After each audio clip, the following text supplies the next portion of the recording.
lek sithik dadi wong sing gharib ngaji ki sarang-arang sampean dulu mau ngaji sing tenan ben selamat gitu nggih. Nah ini penting saya utarakan supaya perasaan kita berbangsa dan bernegara itu jaga empati sama yang lain, jaga kehormatan, jaga. Saya sebagai kiai itu ya kadang-kadang itu nangis di depan Allah. Orang-orang yang dulu bekerja nyari uang, ya, memang ya nyari uang. Tapi barokahnya punya iman sedikit atau mungkin imannya ya biasa saja, kerja di Korea, bikin komunitas masjid. Mahasiswa yang di Jerman, di Amerika juga punya komunitas bikin masjid. Padahal kan di kampungnya itu mungkin orang yang sering ngerasani kiainya.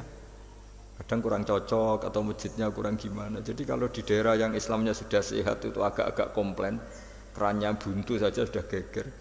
Tapi dia ketika di daerah nggak ada masjid berikhtiar untuk bikin masjid.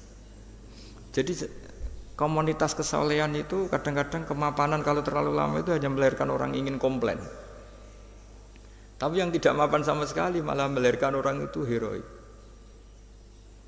Ketika negara ini sehat, mungkin orang malah menuntut negara. Padahal sebelum berbentuk negara, orang semuanya ingin memberikan hartanya, bahkan nyawanya untuk memerdekakan Indonesia.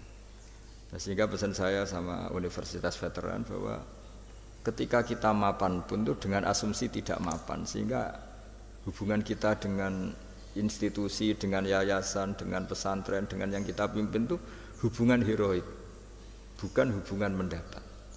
Saya termasuk orang yang sering dimintai nasihat-nasihat. Banyak rektor, banyak pejabat, juga banyak kawan kiai. Saya itu terobati itu yaitu semuanya kita, termasuk setelah mapan itu usahakan hubungan itu hubungan heroik. Sehingga inginnya memberi.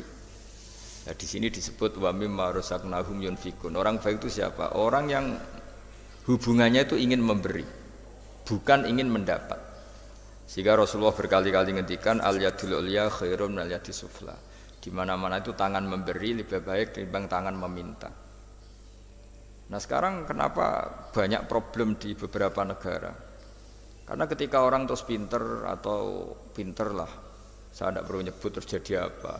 Hubungannya itu kalau sudah pinter jadi dosen elit harus dapat berapa, kalau kiai elit harus dapat berapa. Nah, itu kalau semuanya ingin mendapat, ini negara bisa pusing. Yang guru besar ingin dapat banyak karena guru besar, kiai besar karena kiai besar. Yang miskin juga ingin mendapat karena miskinnya. Nah, kalau semua orang yang pinter, yang bodoh, setengah pinter, setengah bodoh hubungannya dengan negara ingin mendapat, ini negara bisa keteter. Tapi kalau hubungannya ingin memberi, atau kalaupun ingin mendapat ya sumbut lah, kalau orang Jawa sumbut dengan yang diberikan, itu insya Allah semuanya akan stabil. Jadi intinya agama ini menitik beratkan supaya hubungan kita dengan orang lain, dengan negara itu kalau bisa hubungannya itu ingin memberi, bukan ingin mendapat. Tapi kalau semuanya yang miskin merasa berhak mendapat karena miskinnya, yang guru besar karena guru besarnya, kiai besar karena kiai besarnya, semuanya menarik dirinya sendiri, ini akan kacau. Nah, dulu zaman pra kemerdekaan atau kalau dalam Islam pra kemenangan, itu semua sahabat, semua saudara kita kalau dalam pra kemerdekaan ya semua orang Indonesia hubungannya sama negara itu inginnya memberi. Sehingga negara ini bisa berdiri, bisa merdeka ketika sebelum ada institusi, belum ada tata struktur negara. Sementara negara sesehat apapun kalau hubungan masyarakatnya ingin mendapat, itu berat. Nah, di sini heroiknya para leluhur kita bahwa mereka bisa melewati masa-masa sulit karena dengan mental ingin memberi. Ya memberi apa saja, entah pikirannya, entah keuangannya, bahkan kalau dulu nyawanya.